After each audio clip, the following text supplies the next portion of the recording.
के बाद मानस ध्यान है। पूर्ण सिमटाव के लिए दृष्टि योग की क्रिया है। साधक साधना करते हैं, बैठते हैं, अपनी दृष्टि को सही स्थान पर नहीं रख सकते हैं। आंखें बंद करके जप करते हैं, लेकिन मन कहाँ चक्कर लगाता है इसका ठिकाना ही नहीं रहता है। इसलिए जो लक्ष्य स्थान बतलाया गया हो, उस लक्ष्य स्थान पर अपनी दृष्टि को और मन को रख करके जप करना चाहिए।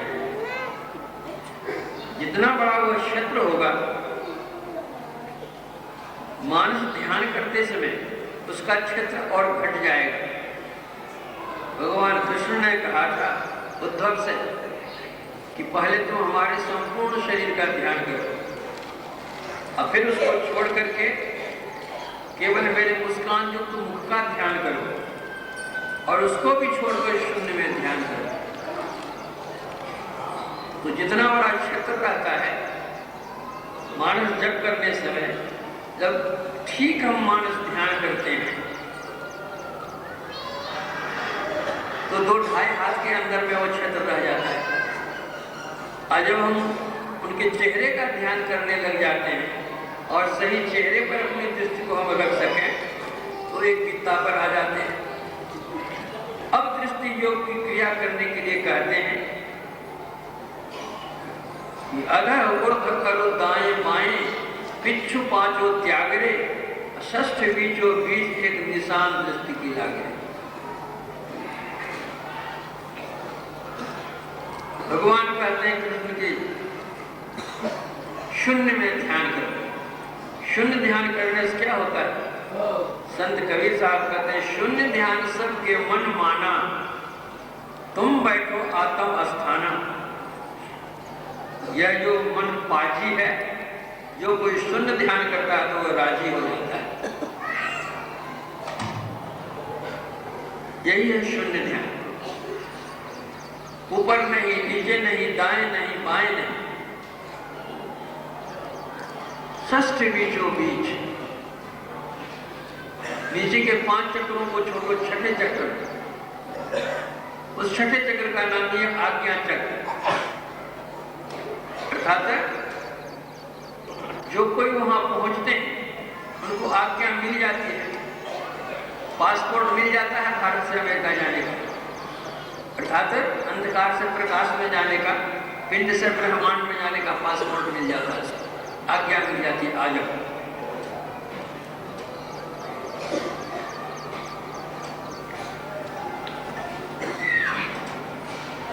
तो जो कोई मानस ध्यान कर लेते हैं, अब एक बित्ते पर आ गए, तो वहां दृष्टि योग की क्रिया जो करते हैं, ऊपर नहीं, नीचे नहीं, दाएं नहीं, बाएं नहीं, वह क्या होगा? कितना बड़ा क्षेत्र होगा वो?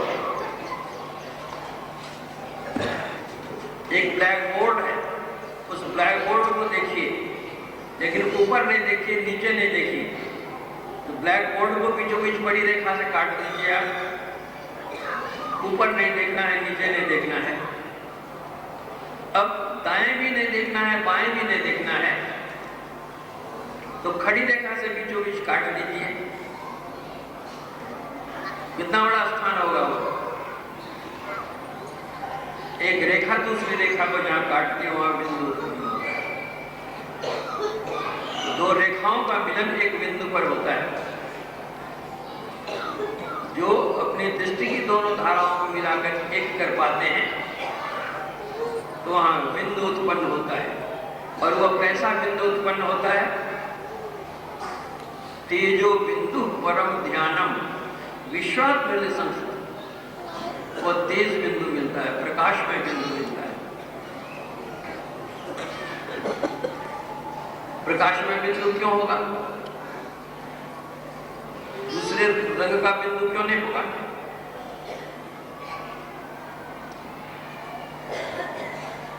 कलम में जो स्याही रहती है, कागज पर रखने से उसी रंग का चिन्ह उत्पन्न होता है जिसको हम बिंदु कहते हैं। काली स्याही है तो कागज पर काला चिन्ह होगा, लाल स्याही है तो लाल चिन्ह होगा, हरी स्याही है तो हरा चिन्ह उत्पन्न होगा। तो हमारी दृष्टि की जो धाराएं हैं यह प्रकाशमयी धारा है, इसलिए दृष्टि की दोनों धाराएं जहां पर मिलेगी वहां पर जो बिंदु उत्पन्न होगा वह प्रकाशमय बिंदु उत्पन्न होगा। जातीय पदार्थ से जातीय पदार्थ को सहायता मिलती है।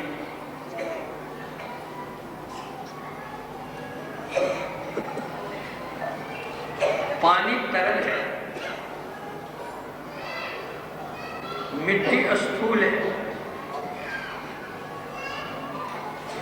पानी की धारा बह रही है, वहां पर आप मिट्टी का ढेरा रख दीजिए, पानी आगे नहीं बढ़ेगा। जहां तक एक लोटा पानी गया है वहां दूसरा लोटा पानी डाल दीजिए, आगे धारा बह जाएगी। हमारी दृष्टि की धार जो है वह प्रकाशमयी धारा है। कैसे? जब हम आंखें बंद करते हैं अंधकार मालूम पड़ता है, अथवा हमारी आंख में देखने की शक्ति है, लेकिन अगर रात अंधेरी है तो क्या कुछ देख सकेंगे हम? अंधेरी रात में कुछ नहीं सुनिएगा। और बाहर अगर सूरज का प्रकाश हो और हमारी आंख में रोशनी ही नहीं हो तो सूझेगा। तो हमारी आंख में जो रोशनी है, प्रकाश है, और फिर बाहर में प्रकाश मिलता है तब हम देखते हैं। बाहर में प्रकाश हो, भीतर में प्रकाश नहीं हो तो नहीं देखेंगे।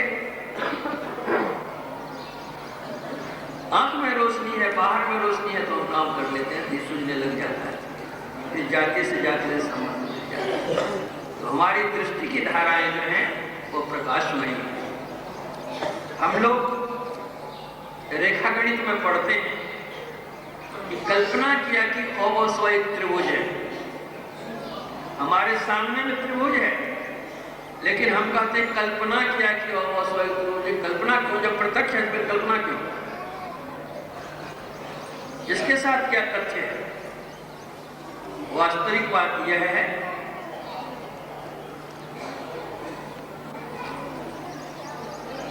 कि बिंदु से रेखा बनती है और रेखा से त्रिभुज बनता है। बिंदु की परिभाषा है कि स्थान हो लेकिन परिमाण नहीं हो, लंबाई चौड़ाई मोटाई कुछ नहीं हो। रेखा की परिभाषा है कि जिसमें लंबाई हो और चौड़ाई नहीं हो। स्थूल संसार में आज तक किसी ने ऐसा बिंदु नहीं देखा जिसमें स्थान और परिमाण नहीं हो। इस तरह की रेखा आज तक किसी ने खींची नहीं जिसमें लंबाई और चौड़ाई नहीं हो। लेकिन हमारी दृष्टि की जो धाराएं हैं इसमें लंबाई ही लंबाई है, चौड़ाई इसमें कुछ भी नहीं है। रेखा की चौड़ाई किसको कहते हैं हम? रेखा के अतिरिक्त पार्श्व स्थान जो ढकती है उसकी चौड़ाई कहलाती है। लेकिन हमारी दृष्टि की धार कहां से कहां तक चली जाती है, लेकिन पार्श्व स्थान को ढकती नहीं, केवल लंबाई लंबाई। इसलिए ये दृष्टि की धाराएं दोनों जहां पर मिलेगी और प्रकाशमय धारा होने के कारण वह जो बिंदु उत्पन्न होगा वह प्रकाशमय बिंदु होगा। और किसी चीज का जब पूर्ण सिमटाव होता है तो पूर्ण सिमटाव में ऊर्ध्वगति होती है। चाहे वह चीज कठिन हो, तरल हो, वाष्पीय हो या विद्युत, लेकिन जो जितना सूक्ष्म होता है उसके सिमटाव से उसकी उतनी अधिक ऊर्ध्वगति होती है। 1 किलो बर्फ का ढेला लीजिए, उसकी ऊंचाई कितनी होगी, लेकिन 1 किलो पानी को आप समेटिए तो जितना पतला नल रहेगा उतनी ऊंचाई तक वो चला जाएगा। उसी 1 किलो किलो जल को यदि आप वाष्प में परिवर्तित कर दीजिए तो जितनी दूर तक जल की गति हुई थी उससे और अधिक दूर गति हो जाएगी वाष्प की। उसी को यदि आप विद्युत में परिवर्तित कर दीजिए, जितना दूर तक वाष्प गया था उससे और अधिक दूर तक वह विद्युत चलेगी। वैज्ञानिकों ने, विद्वानों ने विद्युत की गति के संबंध में कहा है कि 1,86,767 मील एक सेकंड में इसकी गति है। जिस विद्युत का स्पर्श हमारे शरीर में होता है, लेकिन हमारे मन का स्पर्श तो किसी के शरीर में नहीं होता है। जितने लोग यहाँ पर बैठे हुए मनवा दौड़ कर चलाया अपनी जगह, किसी को मालूम नहीं पड़ा, किसी के शरीर में नहीं सका। तो जिसे विद्युत की गति 1,86,767 मील एक सेकंड में है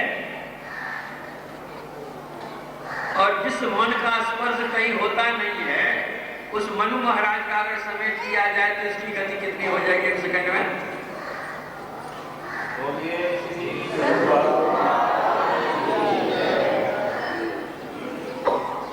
असल में इस मनु महाराज को मनाना है।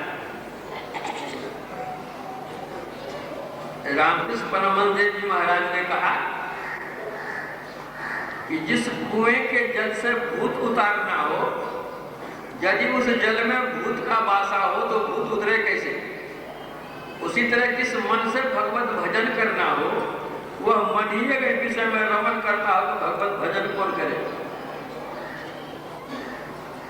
इसलिए संतों ने कहा मन ही को प्रबोधिए, मन ही को उपदेश, जो इस मन को बस करे तो शिष्य हो सब देश। मन के मारे बन गए, अब बन तजी बस्ती मान, कह कबीर क्या कीजिए यह मन ठहरा लाए।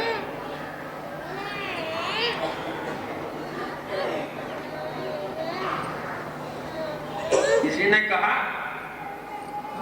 कि घर में हो खटपट तो चल बाबाजी के मठ पर, बाबाजी मांगे टहल तो रमते रह, और रमता में पड़े फाका तो गृहस्थी बका।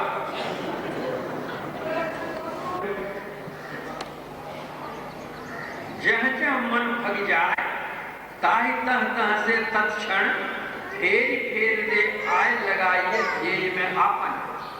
ऐसे ही कर प्रतिहार धारणा धारण करके अरे हारे में ही और वो आगे बढ़िए चलिए धर धारा करके। मन भागता समेट कर लाइए, मन भागता समेट कर लाइए, मन भागता समेट लक्ष्य पर लगाइए।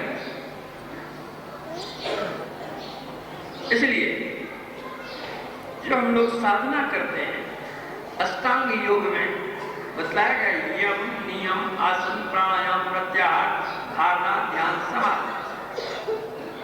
तो मन हम लगाते हैं, मन भागता है, मन लगाते हैं, मन भागता है। ये बार बार का भागना, बार बार का समेटना, इसका नाम है प्रत्याहार। मन में स्थिरता तब आती है प्रति आहार प्रत्याहार। जैसे प्रत उत्पन्न हुआ वो आहार है, भोजन कर जाओ। जैसे मन में कोई बात आई उसको खा जाओ, आहार कर जाओ, तो फिर जाकर काम। लेकिन होता क्या है, जो उत्पन्न हुआ उसको हमने तो खाया नहीं, वही हमको खाना शुरू कर दिया, आधी आहार बन गया। बैठे थे जब करने के लिए और गप करने लग जाते।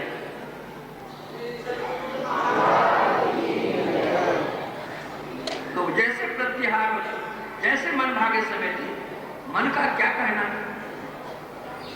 यहाँ बैठे हुए अमेरिका, इंग्लैंड, न्यूजीलैंड, थाईलैंड सब घूम करके पहुंच जाएगा। आज तक ऐसा यहाँ कहीं बना नहीं कि जिस पर चढ़कर कोई जय व्यक्ति शीघ्रता से आ जाए। मन नहीं पकड़ा जाए बहादुर जवान है, करत रहे खुद बड़ा शैतान है। ऐसा यार हरी बस इस झलक में, अरे हारे पलटू उड़ता कोस हजार पंख बिन पलक में। इसके सामने रॉकेट क्या है? कुछ भी नहीं। पल ही में मर जाए, पल ही में जीवत है, पल ही में पर हाथ देखत बिकानो है, पल ही में फिरत नौखंड हो ब्रह्मांड सब, देखो न देखो सो तो या तो नहीं छानो है, जा तो नहीं जानियत है, आव तो न जी से कछु, ऐसी बलाय अवता से बड़ो पानो है, सुंदर कह दिया कि गति हो ना लगी पड़े, मन की प्रतीत को करे सो दीवानो है।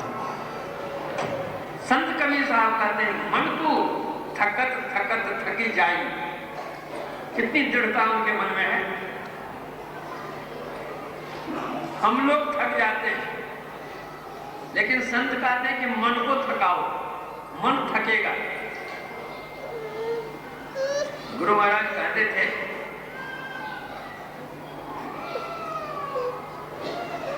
कि एक आदमी था, बहुत बड़ा आदमी था, बहुत काम उसके पास में थे।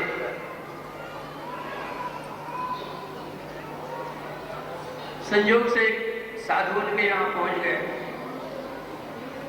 साधु से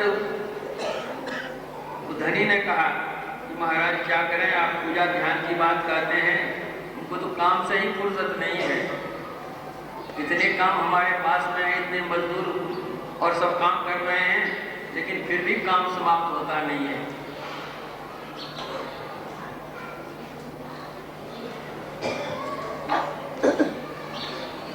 महात्मा जी ने कहा कि तुमको मैं ऐसा काम करने वाला दूंगा कि तुम उतना काम ही नहीं दे सकोगे। बोला महाराज क्या कहते यार, इतने काम हमारे पास है, काम करते करते वो मर जाएगा। अच्छा चल देखो हम देते हैं तुम कोई काम करने वाले। तो महात्मा जी ने एक भूत को दे दिया और कहा कि ये भूत से काम लो, देखो खबरदार जो जो काम तुम बतलाओगे सब यह कर देगा तुमको, और जब काम नहीं दोगे इसको तो तुम्हें कोई खा लेगा। तो महाराज ये क्या खाएगा, हमको इतना काम हमारे पास। फिर मैं चेतावनी दे रहा हूं तुमको, अगर कोई काम बाकी बच जाए करने के लिए, सब काम तो जल्दी जल्दी कर देगा, जब कोई काम एक भी बच जाए तो हमको याद करना नहीं तो तुमको खा जाएगा ये भगवान। कहा ठीक है, अब जो काम जो बतलावे तुरंत करके तैयार, जो काम बतलावे तुरंत तैयार, जो काम बतलावे तुरंत तैयार। अब करते करते उसके सारे काम समाप्त हो गए, अब एक काम बच गया बाकी। सोचा कि अब जो आवेगा उसके बाद हम ही को खाएगा, काम बतला देते हैं उसको। जब तक आया वो आपका एक ही काम बाकी बचा है, तुरंत याद किया महात्मा जी को। महात्मा जी प्रकट हो गए, क्या बात है? बोला कि अब तो एक ही काम बाकी है, वो आवेगा तो काम देके फिर हमारे पास काम ही नहीं है। सुनो, जो वो आवे ना उसको कहना कि बांस काट करके लाओ, और जो बांस काट कर लाओ उसको छिल माट करो, छिल माट कर दे, इसको गाड़ दो नीचे, वो गाड़ देगा नीचे। और अब क्या करें, ऐसी बांस पर चढ़ो उठो, बांस पर चढ़ो करते उठते नहीं थक जाएगा। उसी तरह जो मानस जप है, मानस ध्यान है, दृष्टि योग है, इस पर चढ़ाते रहो, चढ़ाते रहो, चढ़ाते रहो, चढ़ाते रहो, अपने धीरे धीरे मन तो थक जाएगा। मन तो थकत थकत थक जाइए, लेकिन जिंठा के तरफ काम में सरिये फिर पाछे पछताए, पश्चाताप करो। जब लग तो कर जीव रहते हैं तब लग पर्दा भाई, टूट जाए कोट तिनका के रसक रह ठहराई, सकल तेज तज होई नपुंसक यह गति सुन लो मेरी, जीवन मृतक दशा विचार पावे वस्तु धनेरी, या के परे और कुछ नाही यह मत सबसे पूरा, कह कबीर मारू मन चंचल पैरो जैसे पूरा। इसलिए संत पट्टूदास जी महाराज ने कहा, मन महीन कर लीजिए जब क्यों लागे हाथ, जब क्यों लागे हाथ नीच हुए सबसे रहना, बच्चा बच्चे को त्याग कुछ बानी नहीं कहना, मान बड़ाई खोई खाक में जीते मिलना, गाली कोई ले जाए क्षमा कर चुप हुए रहना, सबकी करे तारीफ आपको छोटा माने, पहले हाथ उठाए शीश पर सबको आने, पलटू वही सुहागनी हीरा जल के मात, मन महीन कर लीजिए जब क्यों लागे। अपने मन को महीन कीजिए, संत कहते हैं।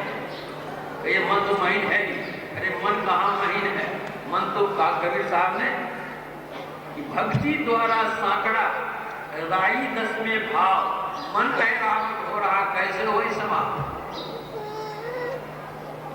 साधारण हाथी को तो एक सूढ़ होती है, रात को 4 सूढ़ होती है। हम लोगों का मनुआ जो है बजराज, उसको भी 4 सूढ़ है, मन बुद्धि चित्त अहंकार 4 सूढ़, 4 सूढ़ का हाथी है। अहंकार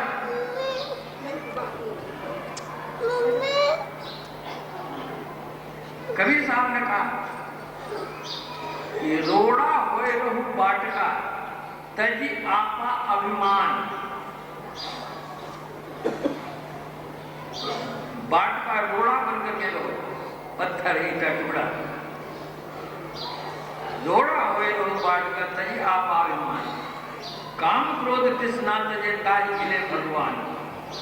तो फिर कहा कबीर साहब ने कि रोड़ा हुआ तो क्या हुआ, पंथी को दुख दे। अरे गड़ेगा किसी के पेट में रोड़ा तो ठीक नहीं है, तकलीफ हो जाएगी।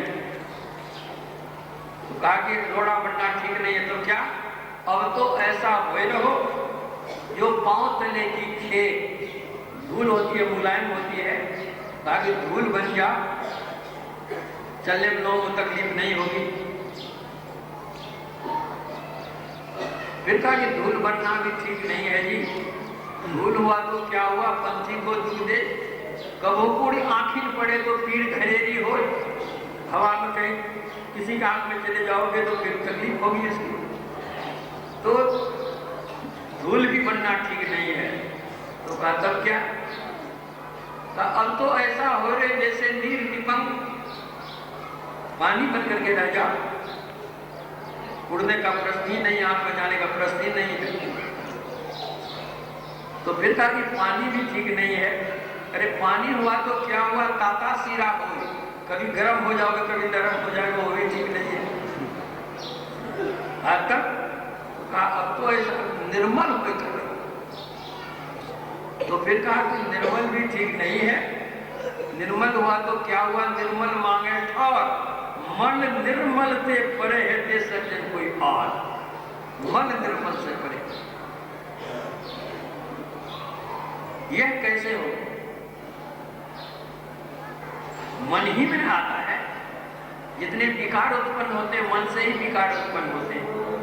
इसीलिए कहा गया मन एक मनुष्य नाम कारण बंध मोक्षे हो। यही हमारा मन है कि बंधन में देगा, यही हमारा बंधन है कि मुक्ति दिलाएगा। इस मन को कैसे वश करो,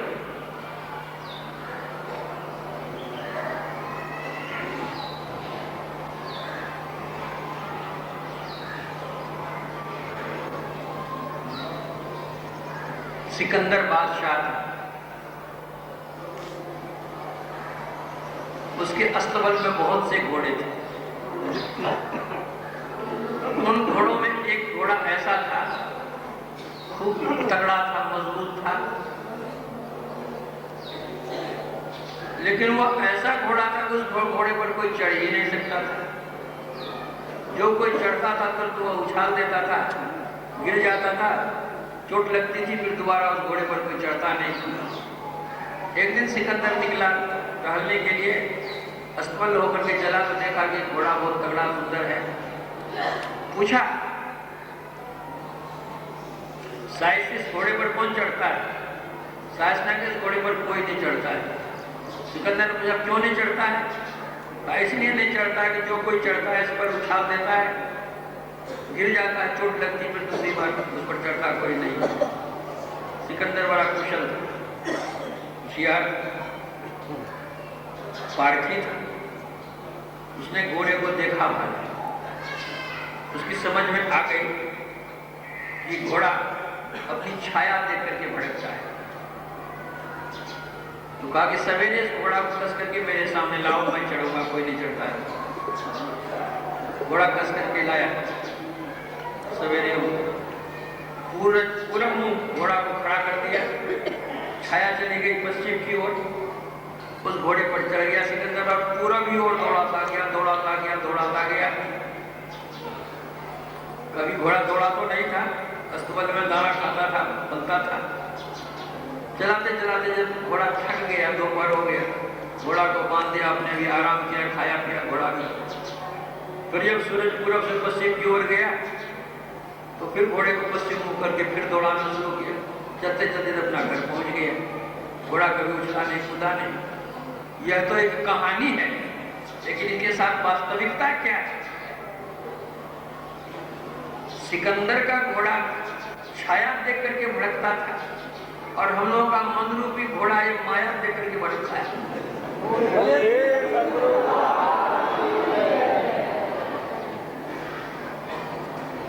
जैसे सिकंदर ने घोड़े को सूरज के मुंह किया था, उसी तरह हम लोगों का मन रूपी घोड़ा जो हम लोग भी अपने सूरज की ओर करें।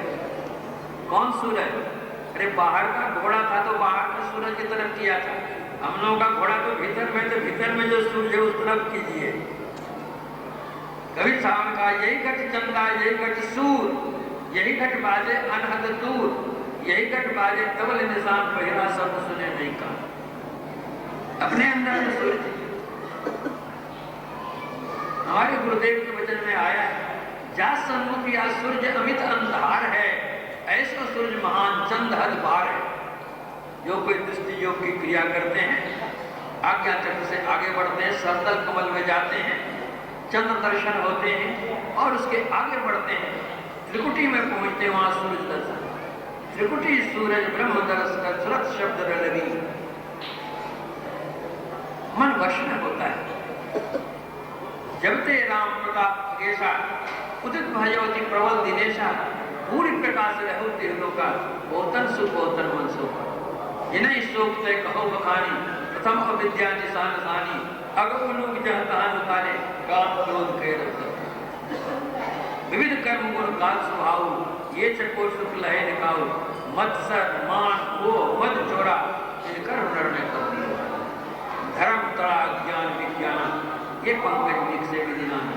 सुख संतोष विराग विवेका, विगत शोक ये को बने का। यह प्रताप रवि जाके उर्जव करे प्रकाश, पछले बाढ़ अप्रथम जे कहे दे पावे। अर्थात दुर्गुण होते हैं वे समाप्त होते हैं और जो सद्गुण होते हैं उसका विकास होता है। तो अपने अंदर के सुख मैत्रेयी उपनिषद में आया है, हृदयाकाशे चिदादित्य सदा भासति भासति, नास्तिमेति न चोदेति कथम सत्याम। अपने अंदर में सूरज, उस सूरज के जो कोई दर्शन करते हैं समाप्त। जिस तरह से बाहर के प्रकाश में कीड़े पतंगे जल करके मर करके समाप्त होते हैं दीपक में, उसी तरह जिसके भीतर में प्रकाश होता है तो भीतर के जो कीड़े हैं काम क्रोध आदि जल मर करके समाप्त हो जाते हैं। इसलिए जो भीतर में प्रवेश करते हैं उन्हीं को शांति मिलती है। जो अंतर के प्रकाश को प्राप्त करता है फिर अंतर के नाद की अनुभूति होती है। और वह नाद साधना के लिए लिखा कि मनोमत्त गजस्य विषयोद्यान चारिण नियामन समर्थोयम निदादो निष्काम किया। जिस तरह हाथी जंगल में कन्नी भर में तोड़ता फोड़ता मरोड़ता है, खाता और भागता है, लेकिन जब महावत आता है अंकुश मारता हाथी को, वह आगे दौड़ना छोड़कर पीछे भागता है। उसी तरह हमारा मन रूपी जो गजंत है, हाथी है, जो विषय की वाटिका में विचरण करता है, जब नादान संधान करते हैं यह मन वश में। फिर तो इस मन से लीजिए, जितना जो लेने का कीजिए, अपना काम कराइए। इसी मन से मन पवित्र मन हो जाता है। विमल विमल अनहद ध्वनि बाजे, सुनत बने जाको ध्यान लगे। विमल ध्वनि को ध्वनि है, आदि नाद है, उसको पकड़ता है और वह नाद परमात्मा से जाकर के मिला देता है। नाद सो नादों में चली धरु, प्रणव सत ध्वनि सारे, एक ओम सतनाम ध्वनि दई मेरी हो। इस तरह दृष्टि योग की क्रिया करके फिर नादान संधान की क्रिया करते हैं। वह नाद परमात्मा से जाकर के मिला देता है। नदी जाकर के समुद्र से मिल गई, फिर लौट करके नदी कहलाएगी नहीं। उसी तरह जो जीव जाकर परमात्मा से मिल जाता है वह वही हो जाता है। वह भी तुम वही में ही प्रश्न पूरी करते हैं। इस तरह अंतर साधना करके लोग अंतर चल करके उस परम